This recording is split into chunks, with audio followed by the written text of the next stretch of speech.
right. Welcome everyone to the Family Planning News Network. This is our first edition of ICFP 2022. My name is Victoria Rubadiri. I'm a broadcast journalist from Nairobi, Kenya. Well, it's very exciting again to see you, our great viewers from around the world. I'm Andrew Kyamagero, a male champion when it gets to family planning in my country back in Uganda. So Victoria and I come from the same region, and this conversation being escalated to the very last viewer. We want to thank you. Thank you so much yesterday for being part of the conversation, the tweets that were coming through, the excitement, the energy that was there was like, yo, this is good. One tweet that I want to read from Lao that came in yesterday, as someone said, the fearless colleague, that is Dr. Zemba Sauter, the country director of Pakistan, discussing the many and marked learnings about what drives family planning. It's something remarkable. So these and much more conversations are going to happen today, and not only here, but even on the other platforms. That's right. Absolutely. And we're trying to keep, of course, you updated on what's going on from here in Pattaya. We have over 3,000 delegates that made their way here from over 125 countries across the world. So this is the biggest convening, the biggest conversation of players, actors in the family planning space, from government officials to experts to community organizers as well. So you have to be here. This is the center of it all.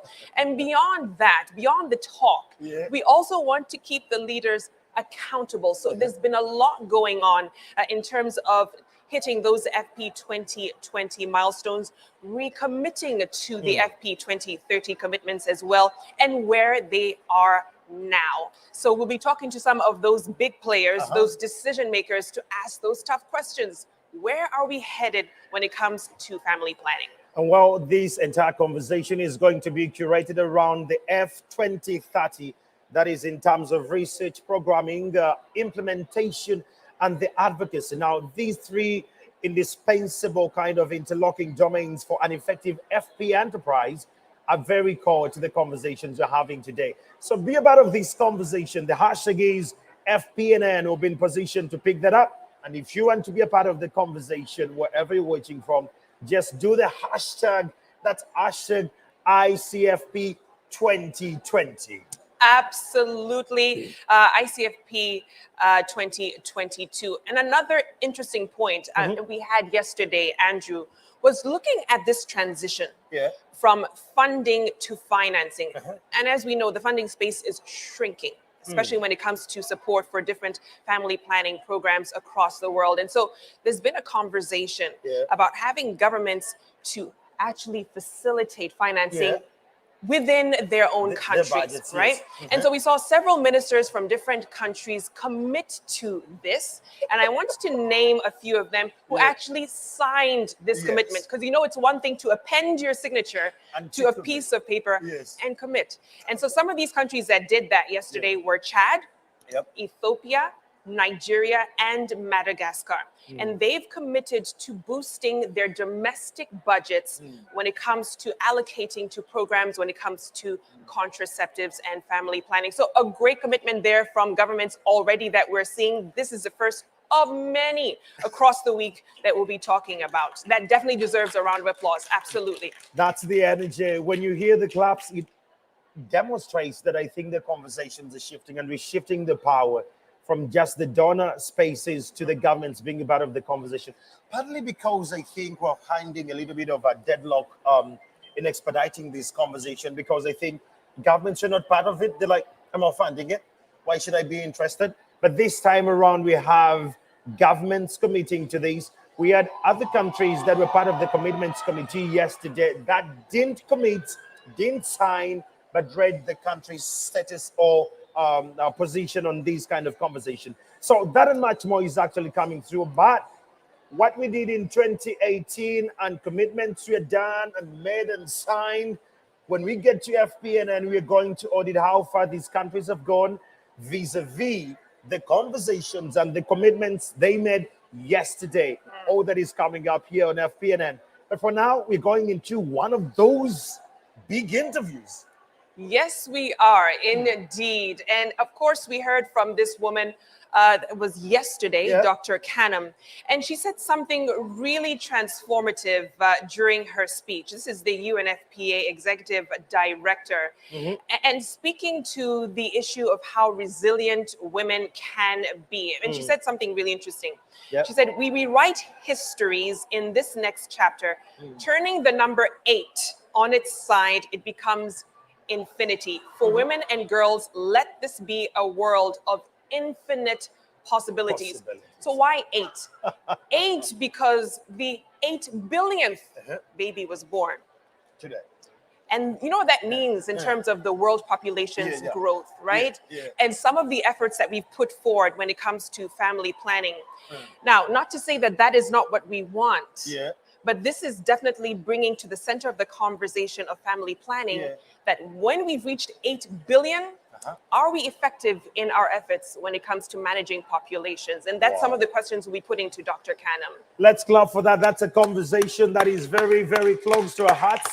Hitting that number, that figure, I just can't wait to have this. Can we have Dr. Kanem already here? Because this is a conversation we can't wait to have. And please, if you're part of this conversation online and there is something, some of these interviews you're having with the global personalities, something you find very intriguing and very catchy, just quote it and hashtag FPNN and hashtag ICFP 2022.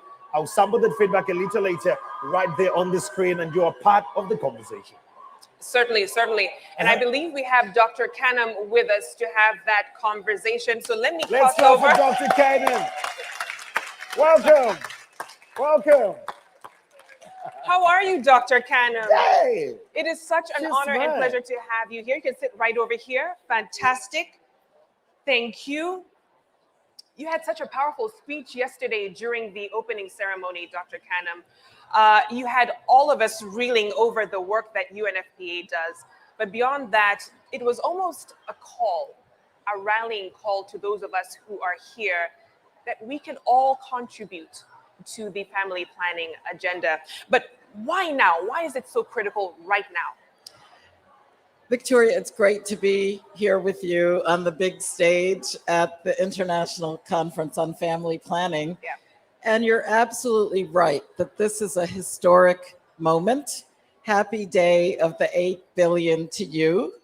And for me, the reason that it's so crucial is that the driver of the 8 billion are the beautiful young people on planet Earth. Are we doing enough about their rights and choices? That is the question, indeed. That is the question that we're answering. That's the importance of planning. Family planning is a term that relates to contraception, but family planning is a term that also relates to planning your life, making sure that you are ready for so many challenges in a digital age, so many challenges when you're living in a time of pandemic, so many challenges where the protections that we would want to imagine for an adolescent trying to navigate their way through all these issues that face them, that we would do something to be on the positive solution side. So for me, helping young people to lead the way is the excitement of this historic moment. No, absolutely. And when we talk about the changes that we, UNFPA, specifically need to make, what are those? UNFPA is the United Nations Sexual and Reproductive Health Agency.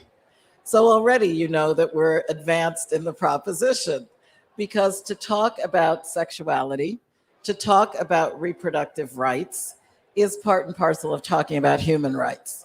It's part and parcel of talking about that planning that's going to make a young person able to fulfill their potential, to make their individual choice.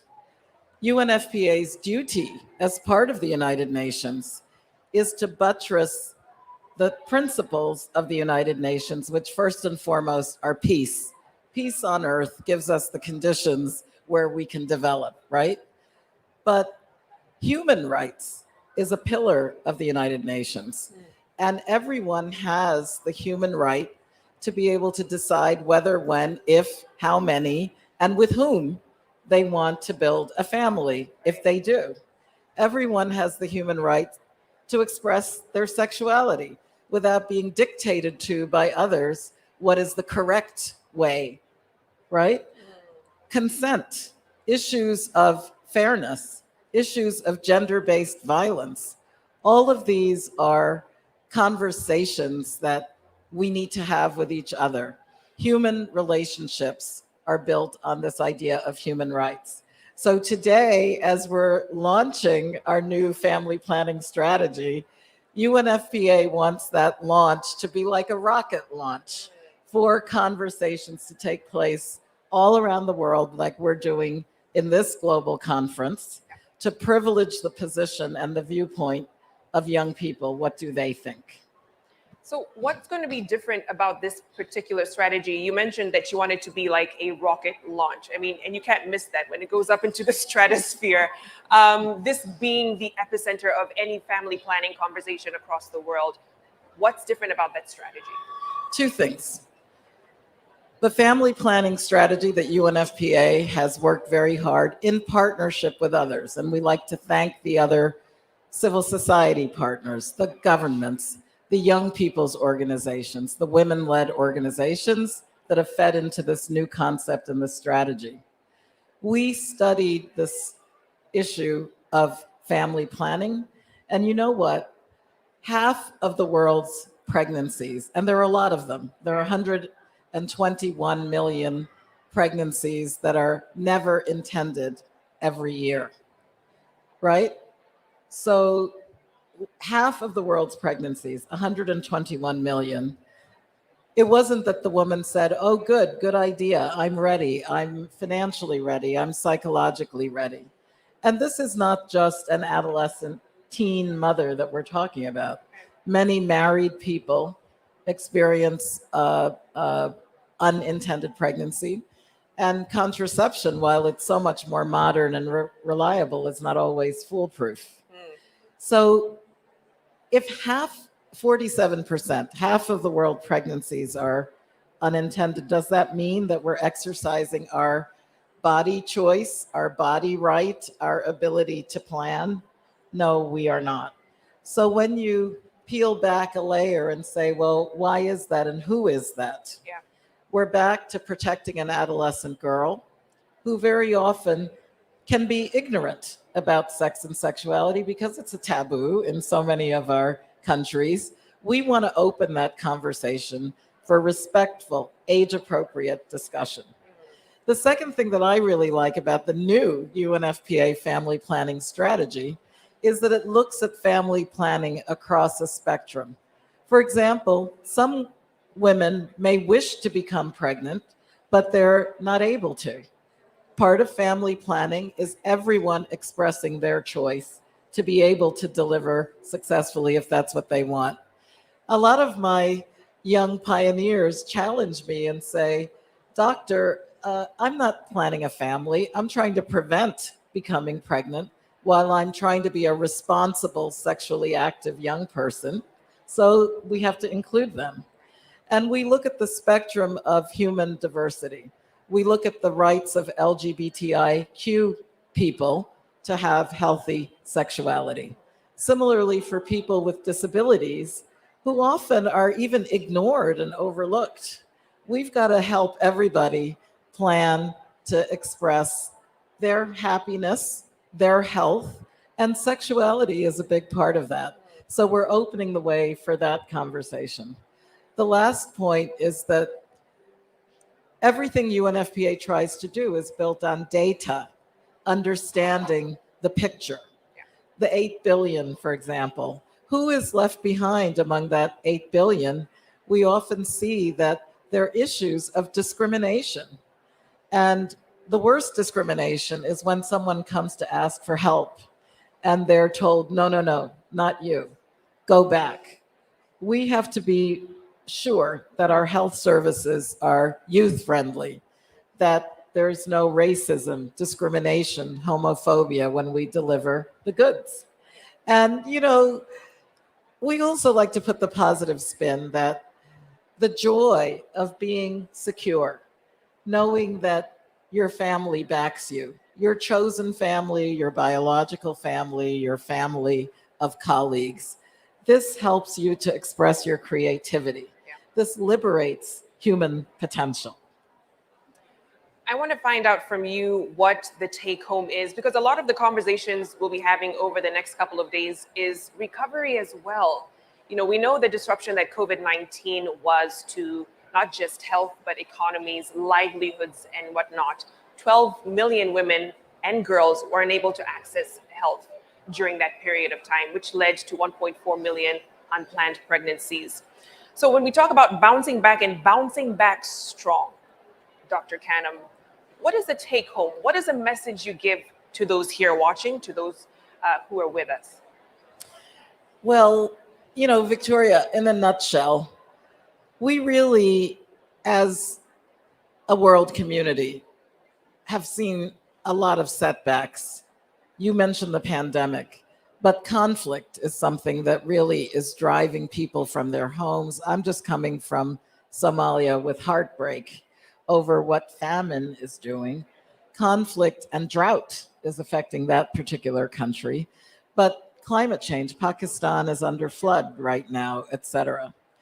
So what we need to do in response is to think big and be bold. Human rights are a right, so we shouldn't apologize, right, for making the demand that systems respond to what it is that human beings need.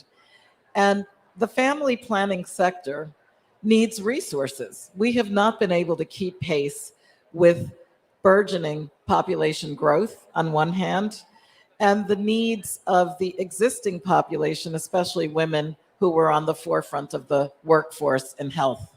Right now, women are caretakers at home. They're working on their job. They're looking after older parents, and the safety net is not there for them.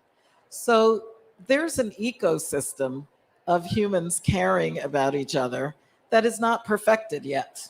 And we have to think big and act boldly in order to reverse that trend, including put the money where your mouth is.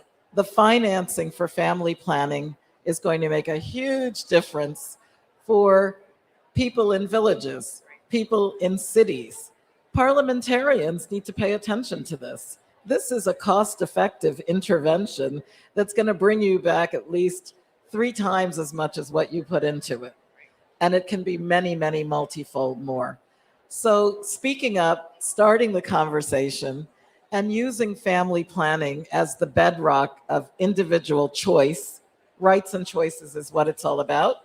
And for you and Victor, I brought body right pins. Thank you. Because the same way we have copyright, every person is the owner of their own body. So body right, bodily autonomy, the ability to express ownership, this is going to be very key as we orange the world coming up with the Days Against Violence. Thank you so much. One more round of applause for Dr. Kanem, UNFPA Executive Director. Think big, act boldly. That is where it all begins. Thank you so much. Thank you, Victoria. Enjoy the rest of all the conference. Thank you so much. You. Fantastic. Now I'd like to direct your attention to the screens for a quick message on what is happening in the family planning space. Take a look. Hi, my name is Andrew Kyamagero, and I'm very excited to be back again. We are back, the International Conference on Family Planning 2022. It's very exciting, and this time around we're coming to you live from Pattaya in Thailand. Good to see you. Let's be a part of the conversation.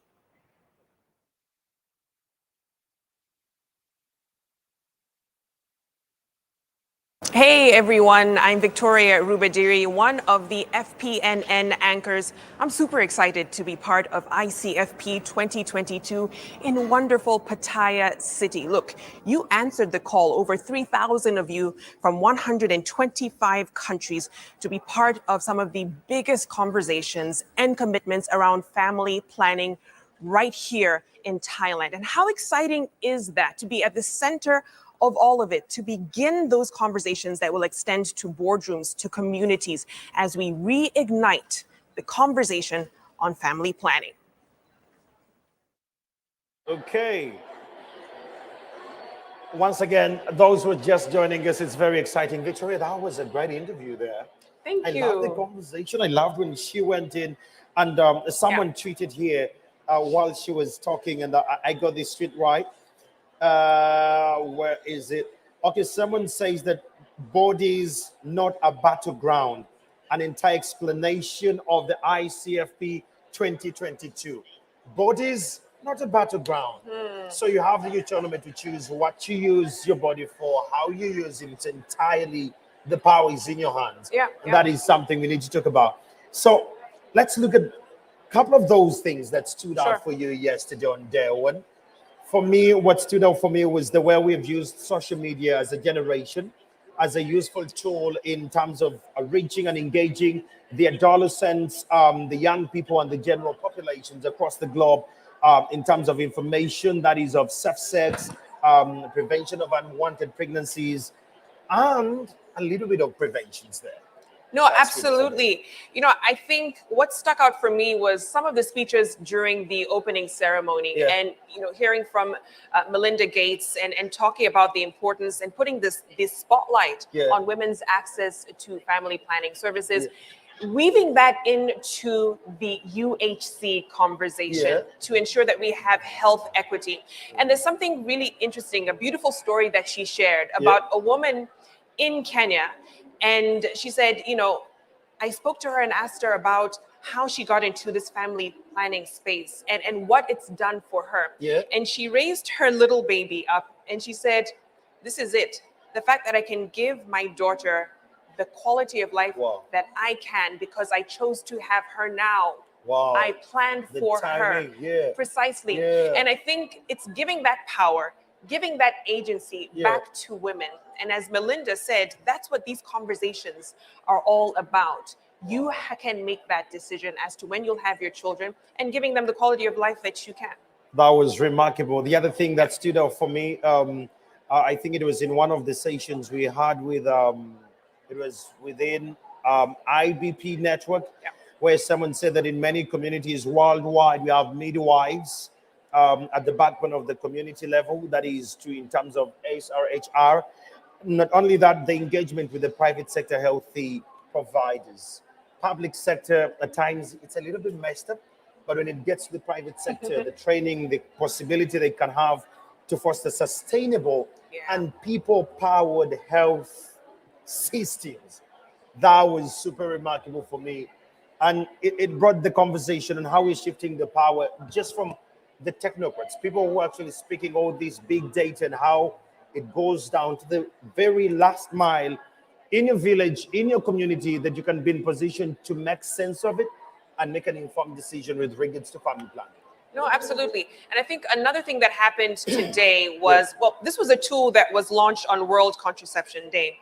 But today we heard from the Guttmacher Institute about a special tool, digital tool that helps to monitor family planning services. Now, we know that data is a huge challenge when it comes to who's using contraception, the access challenges and whatnot. So what this web-based tool actually does is it gives an investment amount, right?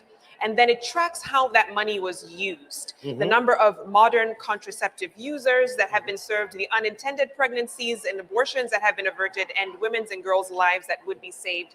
And you can track that money, every single dollar, down to the beneficiary, which is fantastic, especially remarkable in this space. I think that brings us to the accountability. If we're shifting the conversation from funding to financing, then we're in position to put the government at the forefront and we say, this is the accountability we want to see. With this kind of tool and technology and innovation, we can be in position to collaborate the data and make sense of all this. There was a gentleman called Diego Portillo on Twitter. And Diego says that delivering life-saving SRH care in humanitarian settings, stories from the front line of the Ukraine crisis. It is very amazing and really inspiring to keep working in the Latin America crisis as well. Diego, we understand that you're part of this conversation, yet you're at the front line. There is no better way I can thank him so much for being at the front line with all these kind of bombs going around, but you say you still want to be a part of this conversation. This kind of collaboration that even at the front line, he's in position to share his feed. Big up to you, Diego Portillo, and that is in the Latin America bit. Wow. Still in Ukraine, we had this morning in the session where Sarah Ibrahim told us about how 50% of the children in Ukraine are reported being worried about their future. Now, the intention to address the mental health alongside the SRH services for the humanitarian response to be a value added to the existing system. Given that we already have a system that is running and it's working for us, can we add a little bit of the humanitarian response to the system that they're sure about their future? They don't need to worry about when they're going to give birth, the models and the tools they're going to use as and when they want to give birth. Or they could choose to say that I'm a man, I'm at the front line and I just want to use vasectomy. That will be better. So that stood out for me. Yeah. This from the wall front, yo, it's all in for me. I have to highlight a really, really special opportunity that we had as the press yesterday. Yeah. And day before yesterday, I beg your pardon. And we visited a restaurant called Cabbages And Condoms. And it's no coincidence that this conference is being held in Thailand because it has such an amazing story of how they turned the tide when it comes to fertility in this country. So the gentleman behind Cabbages and Condoms, Mr. Makai Viravaidya, and I hope I said that correctly.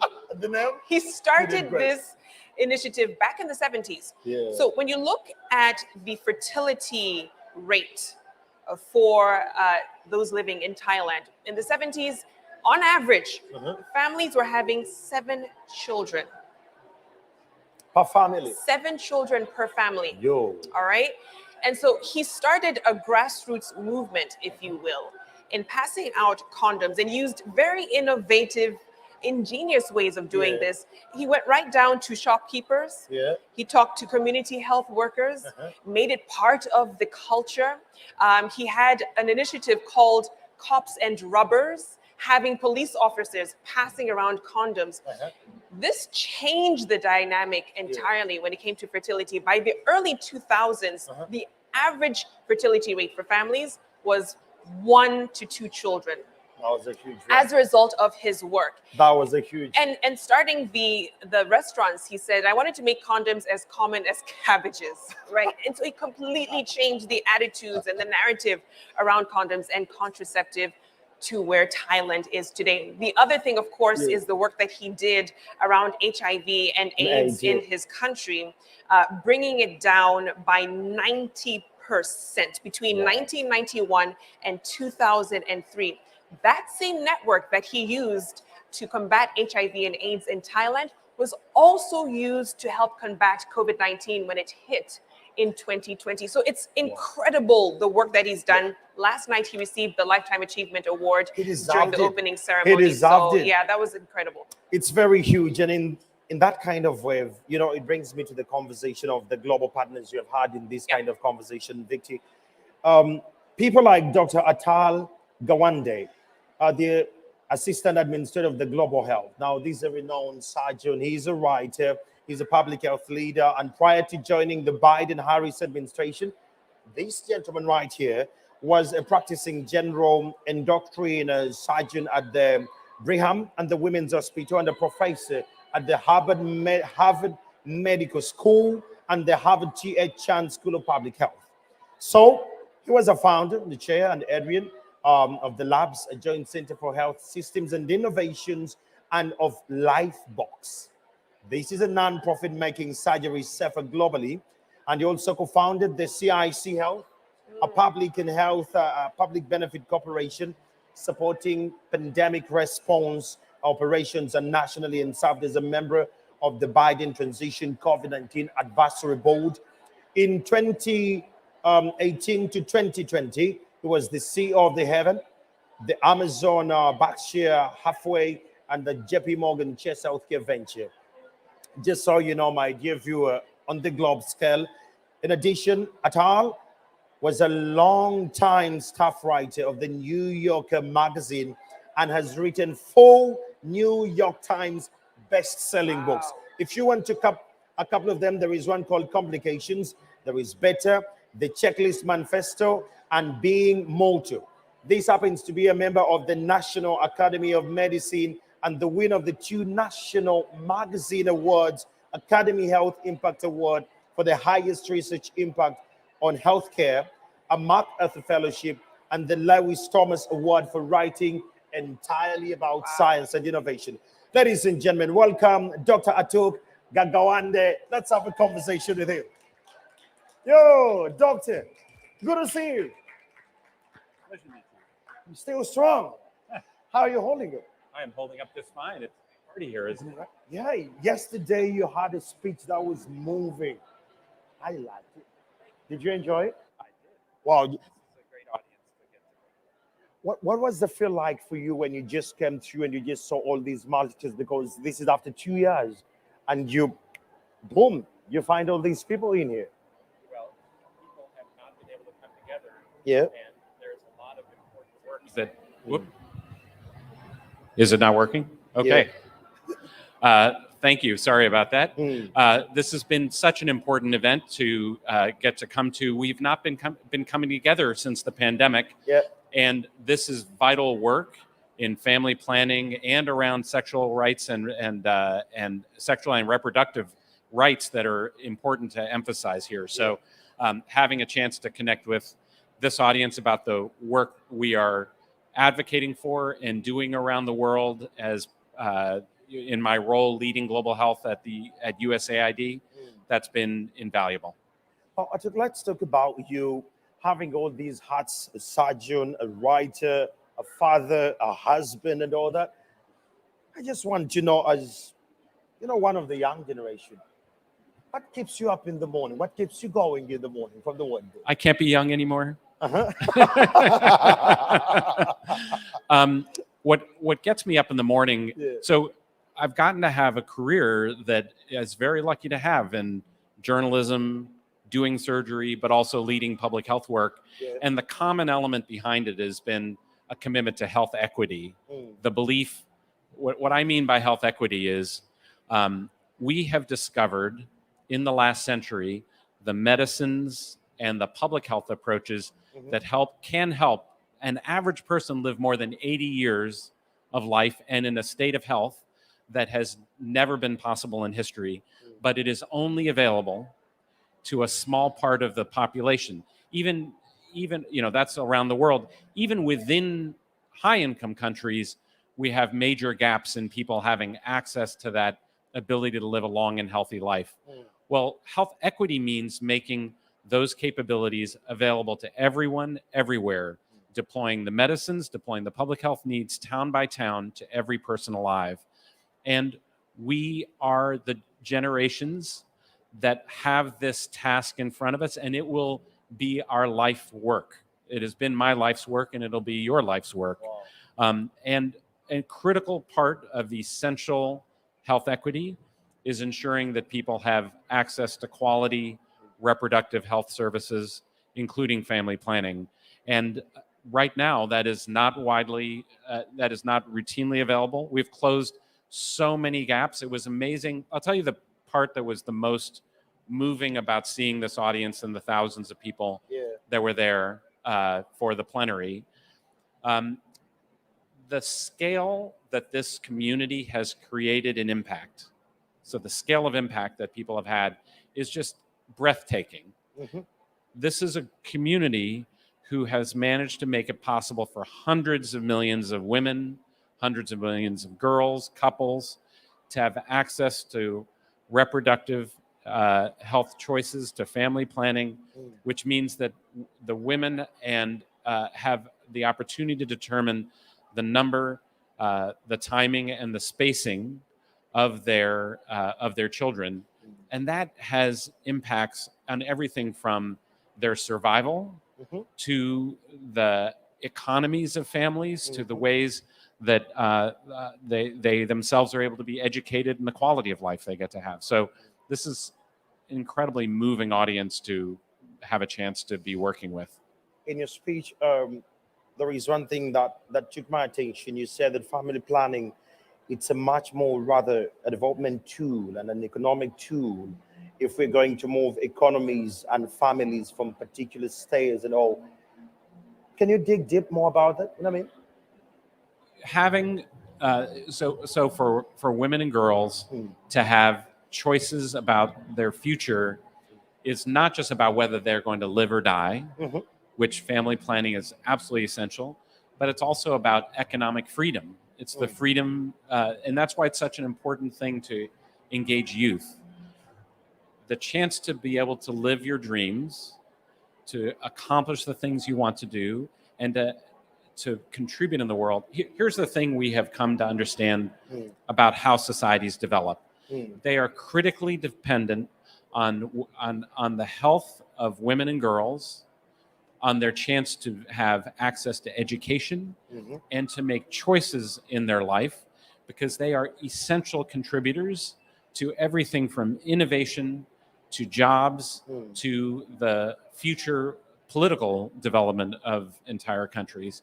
And at the center of that freedom is family planning, is access to contraceptive services and care, and having basic sexual and reproductive rights. Wow, that means a lot. So let's talk about the universal health coverage. It's extremely at the core of this conference and the conversations before the entire conference, the pre-conference, the youthful ones. This was at the core of it all. And we want to understand, it's more like a movement of a potential pathway to attaining family planning goals. Looking at the entire coverage, the universal coverage, what do you make of that? So here's the critical thing you have to understand. Yeah. Human beings a century ago, typically around the world, only lived into your 40s on average. That's true. And what we've discovered in medicine and science means being able to have access to the basic.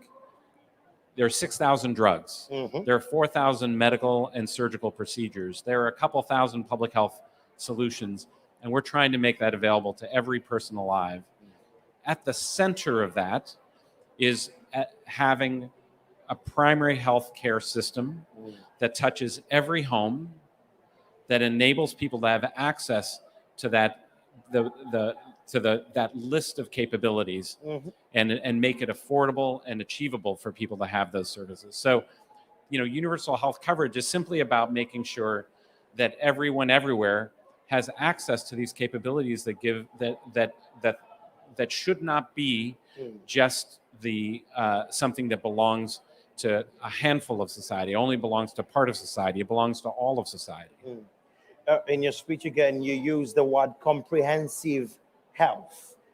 I want to dig into the C now, the comprehensive. Yes. What did you mean by that?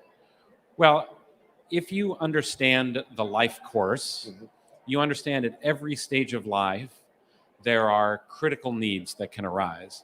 It ranges from the preventive to needing the acute sickness care when our body fails, all the way through to being able to assure that mental health and physical needs for chronic illness and for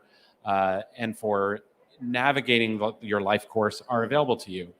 You will spend half of, in the course of being able to live what is now possible, 80 plus years, you'll spend half of your life needing to deal with chronic needs as well as the acute needs. You'll have disabilities. So it really is understanding over the course of your whole life. In childhood, the biggest needs, around neonatal include preventive measures like immunization, but then diarrhea and pneumonia are some of the biggest killer. Nutrition is a underlying risk factor, and then safety. And then as people get older, it's about sexual and reproductive access to services and rights.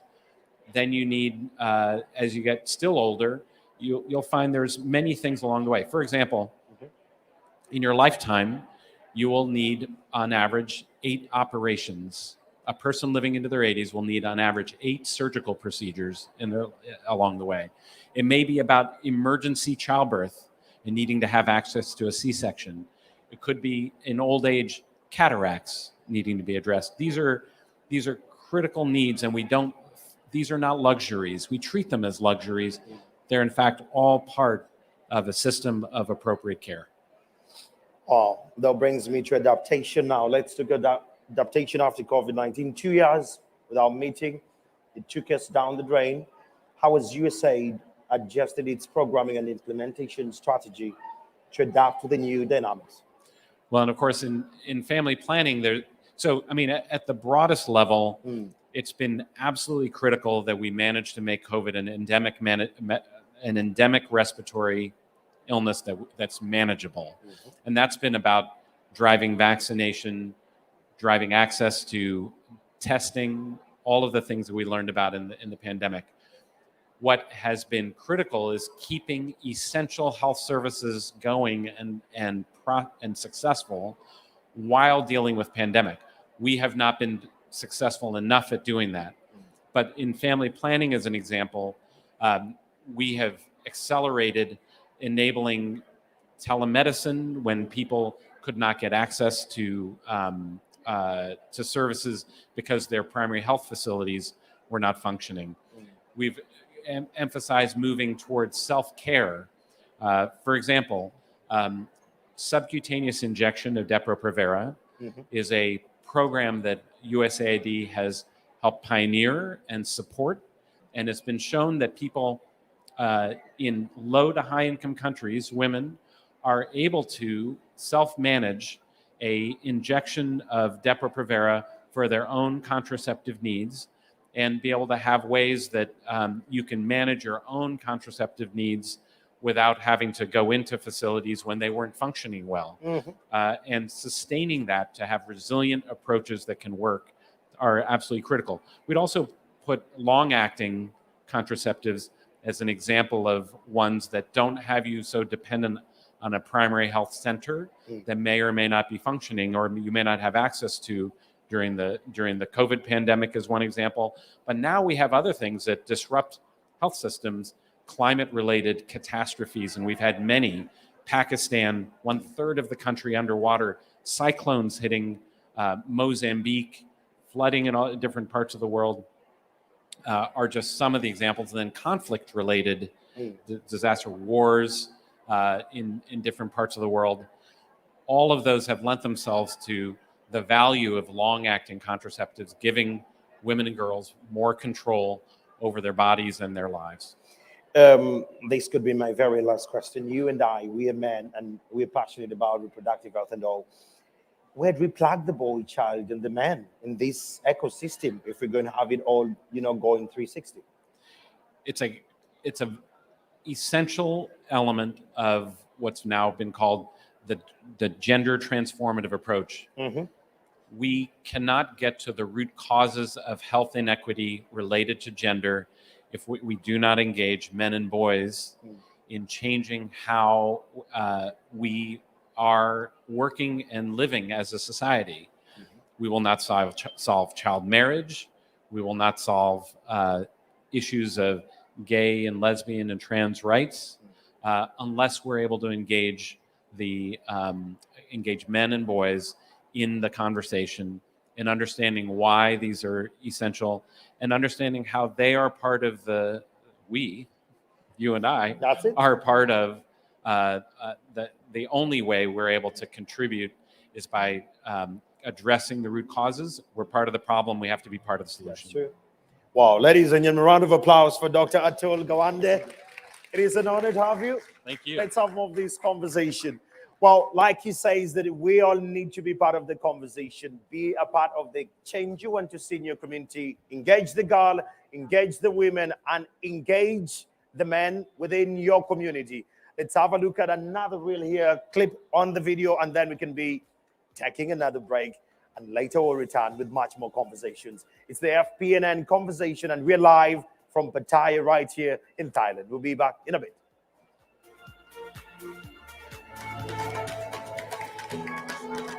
brings for today. The power of family planning is agency for women. It's choice for women. It's control. It's autonomy.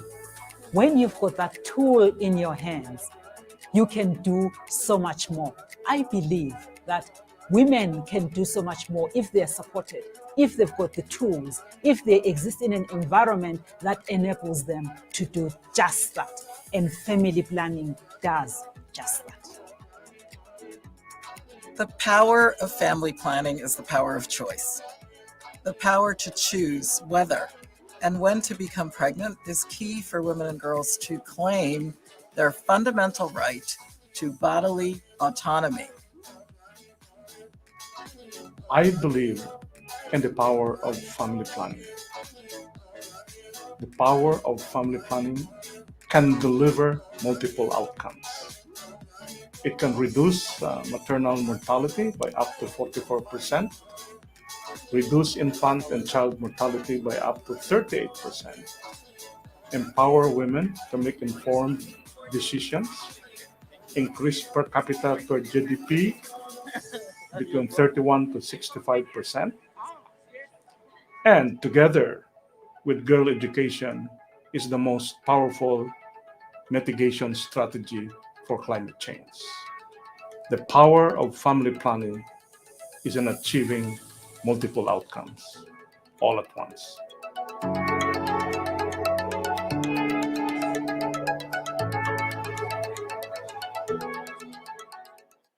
Oh yeah, Sarah Ashraf.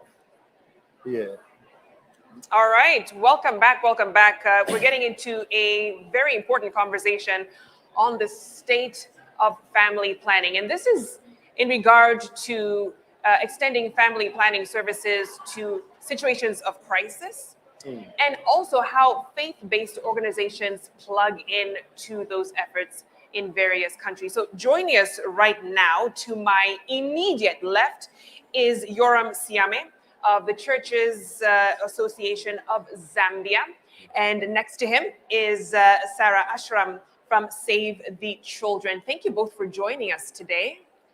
Thank you for having us. Fantastic. Before we start the conversation, really quickly, I want to know what are some exciting bits you've gotten from the conversations so far? So I'll start with you, Yoram. I just come from a session. Yeah. And one of the most exciting things I learned in that is that faith leaders can block, reverse, and halt gains in family planning. But if positioned and worked with, they can unleash the potential of family planning in communities for women and children. Wow, amazing. Amazing. Sarah? I think for me, it was striking to see the commitment yesterday in the opening ceremony. Also to see that there were many more people here today compared to the last ICFP, a big increase. So a lot more commitment. Yes, that's exciting. Wow, wonderful. That is very interesting. You know, when we saw the interreligious faith organizations being a part of this conversation, and see, I'm going to put you on the spot here. What are some of the biggest hurdles when it gets to Africa, especially, that we're not seeing when it gets to religion and family planning? What are some of those hurdles? And now that you're in the space, how are we navigating through them? Thank you very much for that question. One of the biggest hurdles in family planning and the religious organizations is people who want to work with religious institutions do not take time to understand with who they want to work with. And they criticize religious leaders and bodies for the wrong things. Let me give you an example. You cannot criticize an engineer for not being able to do a heart transplant. Yeah. But people do not understand that religious organizations are primarily engineered for a purpose. And to an example, religious organizations are primarily anti-hell, pro-heaven institutions. Now, as a community, we try to put a lot of other agendas onto this institution. The people about the environment want them to promote the environment. Another one wants them to do gender. Another one wants them to do HIV. Another one wants to do... But they don't understand. Yeah. In order for you to work with the religious institutions, first of all, you need to understand this institution, what is it engineered for? What is it good at? And how can we not use it? How can we work with it so that, particularly on those areas where we agree, they can bring their comparative advantage. And because of their comparative advantage, we can achieve more. That is one of the most fundamental challenges that we face. That's amazing. Amazing. So shifting to collaboration, and you're saying not using or trying to, of course, direct how they should be using their resources. Sarah, let me come to you. When you look at the situations of crisis across the world, so if it's the drought in the Horn of Africa, if it's the conflict happening in Ukraine, oftentimes you find that family planning services are the first to go in a crisis situation. Doctors move away; they can no longer be in, a security issue area.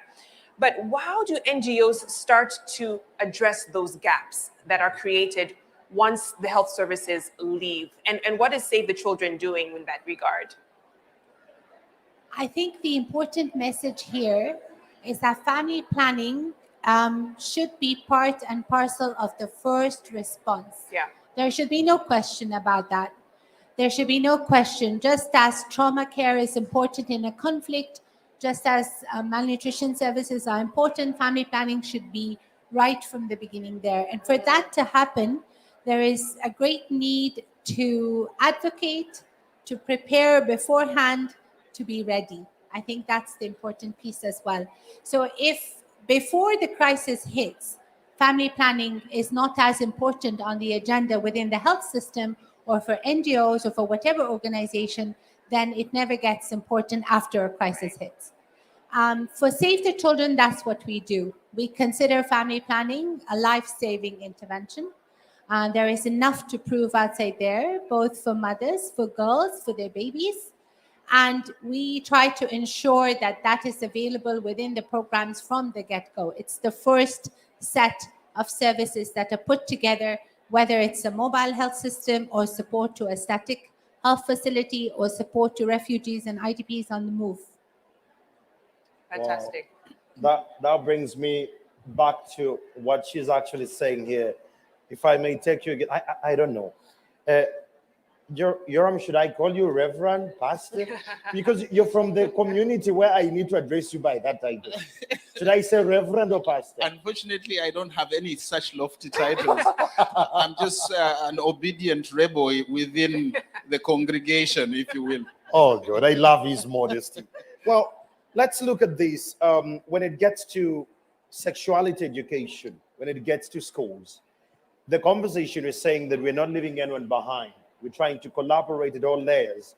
Sexuality education, that has time and again been hindered in some schools. You know this. And religious leaders have been at the forefront time and again saying,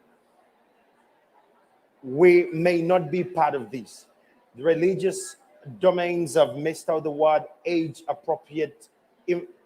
They seem a bit of glitch there between the policymaker and the domains of religion about the age appropriation.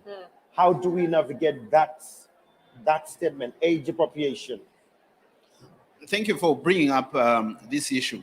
There is a misunderstanding about the nature of how someone becomes a religious leader. Religious leaders is like a free market economy, free entry, free exit. And because of that, we need to understand that we need to continuously educate the new entrants into the religious space.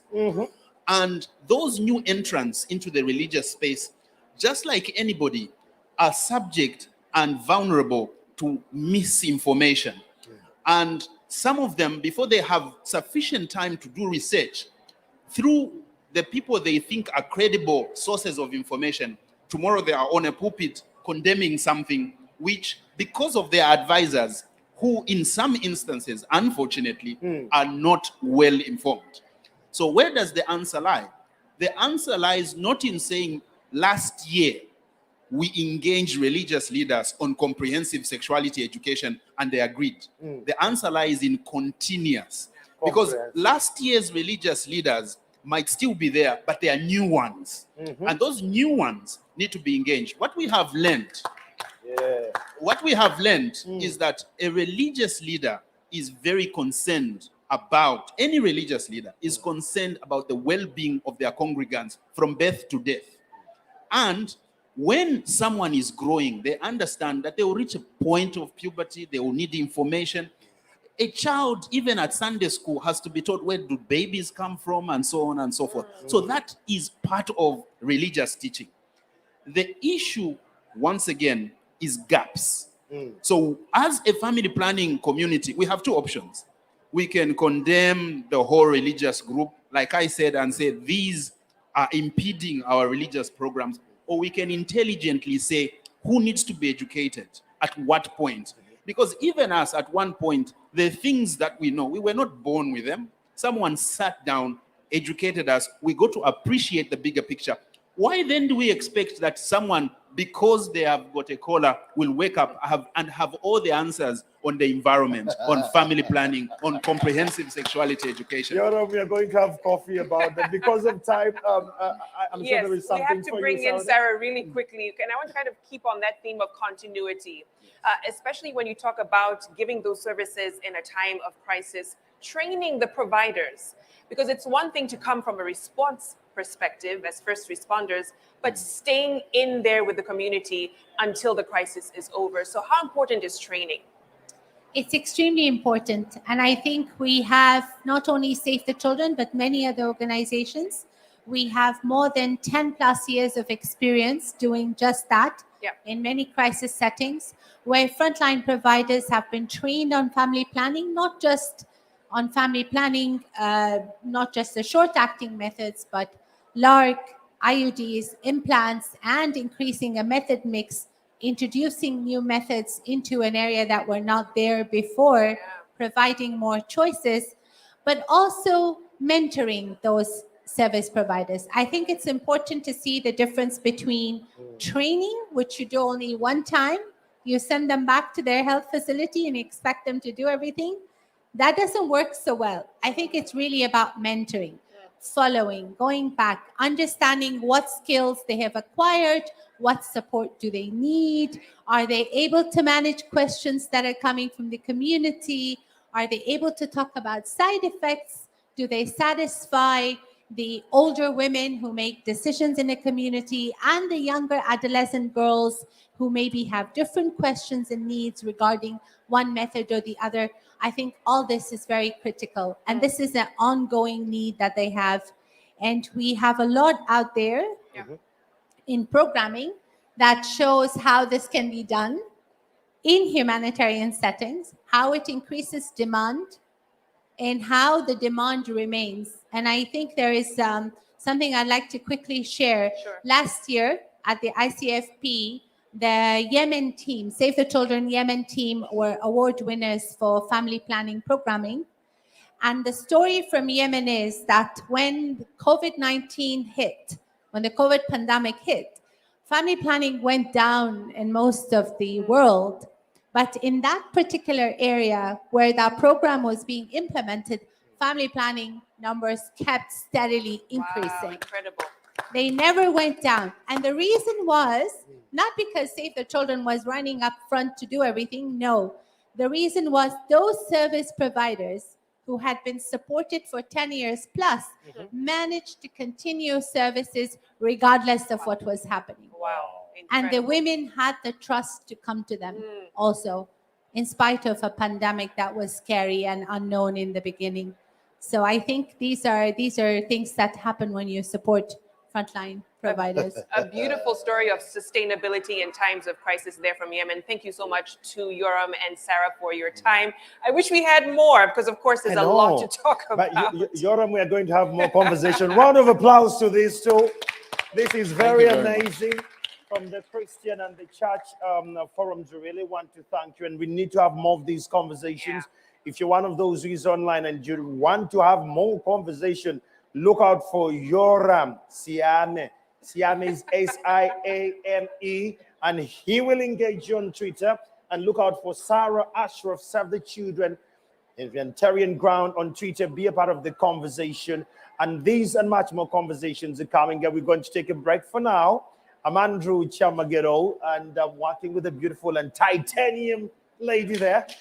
Titanium, I'll take it. From Victoria Rubadiri, fantastic first edition of Family Planning News Network. Join us again this same time tomorrow for many more updates and exciting conversations. Bye for